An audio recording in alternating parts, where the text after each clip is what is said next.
আসসালামু আলাইকুম রহমতুল্লাহি ওয়া বারাকাতুহু। বিসমিল্লাহির রহমানির রহিম।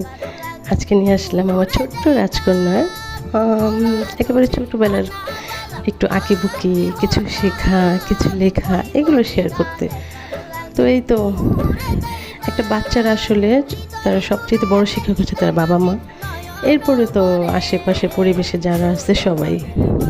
তো এই তো আস্তে আস্তে যা পেরেছি তাই আমার মাটাকে শিখিয়েছি। সে আঁকিবুকি করেছে, সে ড্রয়িং করেছে। তো এই তো এই নিয়ে তাকে ব্যস্ত রাখতাম। সে অবশ্য অনেক দেরি করে কথা বলা শিখেছে। এই জন্য যখন শিখতে পেরেছে, বলতে পেরেছে, তখন তাকে ভালো কিছু অ্যাডভাইস দিতাম, ভালো কিছু শেখাতাম। সে এখন মোটামুটি সূরা অনেকগুলো পারে। সবাই আমার রাজকন্যার জন্য দোয়া করবেন। আল্লাহ যেন তাকে সুস্থ রাখে, ভালো রাখে, আর ভালো একটা মানুষ করতে পারি। পড়ালেখা তো জানি না, এটা তো আল্লাহ ভালো জানে। ওই জন্য ভালো একটা মানুষ হয়। আমার ছেলেটার জন্য দোয়া করবেন। আর সবার সন্তান, সবার বাবা মাই চায় যেন ভালো মানুষ হয়। শিক্ষা তো পরের কথা। আমরাও দোয়া করি, আপনারা সবাই দোয়া করবেন যেন প্রত্যেকটা সন্তান যেন মানুষের মতো মানুষ হয়।